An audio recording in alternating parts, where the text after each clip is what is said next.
रे हाल ही 18 गो नचनिया बाप रे बाप सृजन पांडे जी कर है नो और किन कर है महावीर यादव सृजन पांडे जी के इतना बोल रहे हुए आयोजन करा दे यही जब टेंगरही वाला चैता के भाव हम सुनाई अलग भाव। डॉक्टर भीमराव अंबेडकर जी के पिताजी रामजी सकपाल सेना में सूबेदार पद पर थे। सूबेदार पद यही जे बबुआ चैता के भाव। जी जी चैता सुनाओ तनी चैता सुनाओ अब मत बनाओ बाबू हो मत ए राम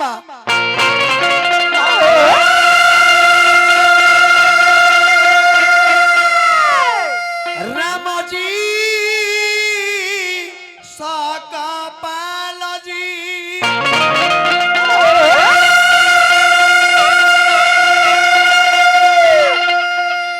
अरे रहुए महानामा अरे रहुए अरे महानामा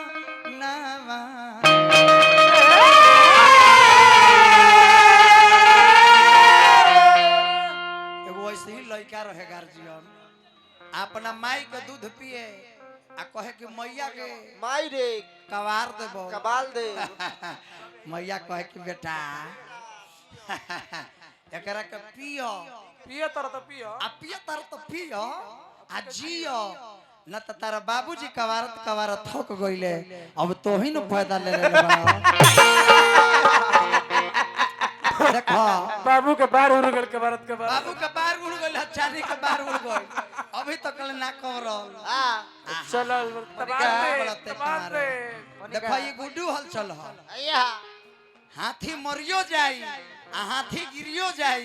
त तहरा ऐसन गदहा मेकअप ना करे खड़ी होई तब बोल पहले आवाज बनावा आवाज तारा आवाज बेस में हो गइल बा टोन कर टोन आ कोने गइल बिकरा मामा ते का बोल तहरा घमंड हो गइल बा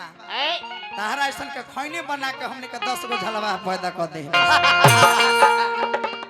खैनी पे ब्यास बन जाला हमारे में तू कैसेट में झाल बजावले त तहर 2-4 गो नामो लोग जानता है अभी तो खाई वीडियो के कर में तो चिल्लाता रह कुकुर लेकर ए राम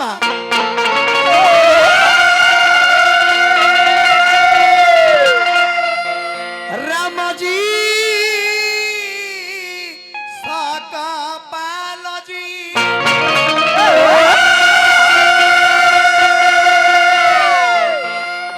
अरे रहुए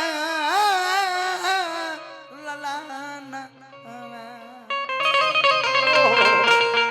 के रहुए ललाना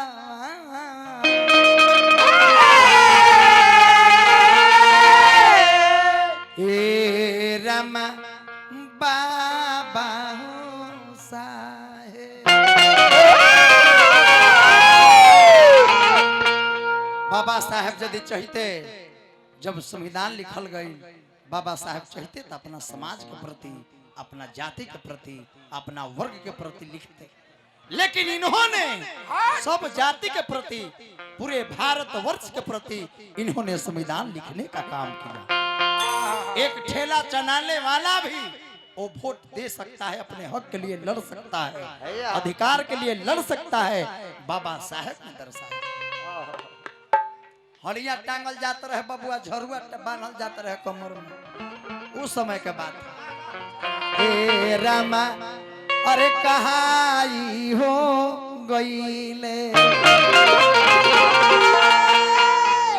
अरे कहाई गईले अरे देश के रतना ए राम कहाई हो गई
जकर 18 प्रकार के नृत्य वायरल बा विकास बबुआ आ ओकरा सामने नाचो तारो लगला बने ओकर ठीक नहीं खेला गो हाथे से हसरत मत करो बाबू ध्यान दो हमारा मुकेर पंचायत के मुखिया जी हरेंद्र चंद्र वंशी जी बहुत बहुत रुपया देहनी अबरी